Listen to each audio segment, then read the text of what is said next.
Our generation is facing a lot of problems, and they are really complicated. If we all work together, we do have a chance to make this world better. Sometimes, when you are young like us, you might wonder if you can actually make a difference.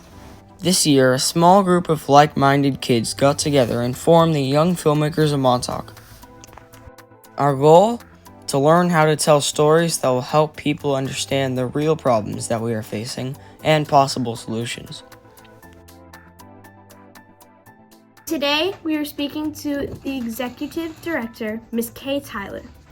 Thank you, Ms. Kay Tyler, for meeting with us today. Can you tell us a little about the things that CCOM does as an organization?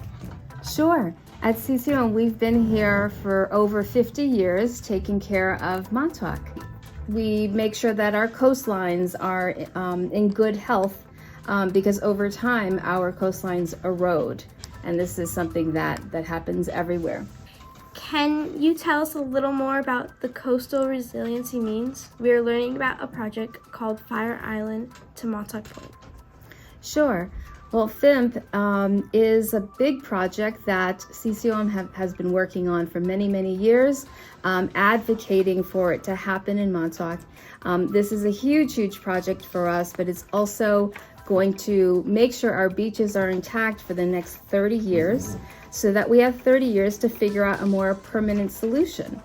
If you'd like to learn more about CCOM and what we do, please visit our website and you can find all the information on our initiatives there. Now, let's go to our next special guest, Mr. James D'Ambrosio from the Army Corp of Engineers.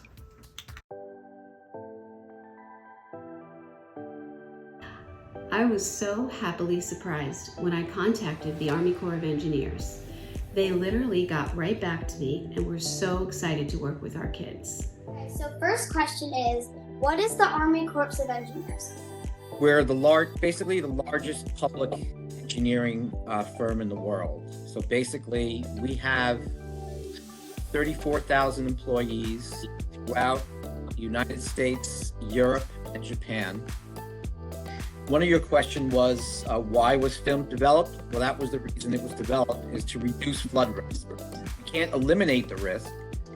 Forces of nature are pretty powerful. We try to design our project so we reduce that risk and reduce any damage that might come to structures, houses, or possessions, behind a beach. A 480-foot boat called a hopper dredge vessel siphoned about 600,000 tons of sand from the seafloor off Amagansett and pumped it onto the shores of downtown Montauk beaches. A small army of bulldozers distributed the sand onto the beaches, making the beaches much wider. Thanks to the FIMP project, future beach renourishment projects are slated every 4 years for the next 30 years.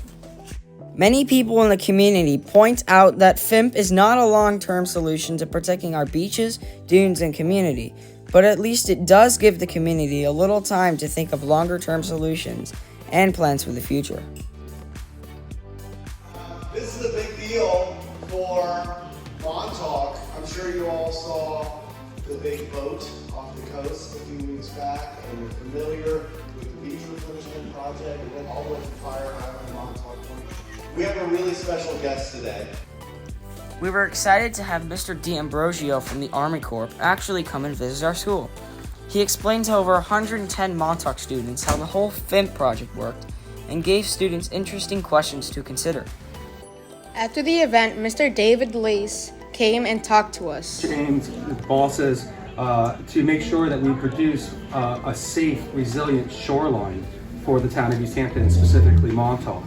We are lucky to be living in the gorgeous place where we are, but we have to understand we are living in a prominence out here on the end of Long Island, which means a point. What you did, you highlighted it, and you brought it directly to the town government's seat. Through your videos, through your PR campaigns, it is impressive to see what you and your ages as a group collectively have done. So, as you might have heard this week, the town board is going to take action. And part of that taking of that action was motivated by you and your group. So thank you very much. I personally thank you. It made us feel great to know that people really care about what we think. A few weeks later, we hosted another special guest at the office of CCOM. Mr. Ryan Porcello from the Department of Environmental Conservation joined us for an informal meeting. The big takeaway is really just the blue boxes. So everywhere you see an orange box means that no work is allowed to be done during that time because it could have a bad impact to an endangered species like piping plover or a flounder or a horseshoe crab. So the only times that work can really be done are the blue boxes, and you see how tight that window is, right? So it's really complicated to line up these projects to be done in that narrow green place.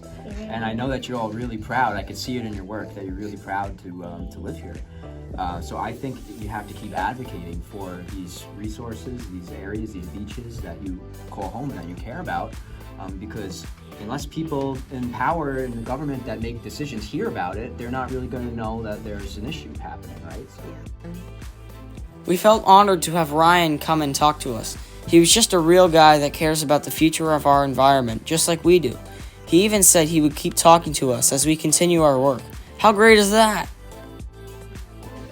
Being a young filmmaker has been a lot of fun, and we learned a lot about so many things. Telling the story about FIMP and the complex problem of coastal erosion has been really hard. It takes time and patience to collect video clips, write scripts, record voiceovers, and consider background music and graphics.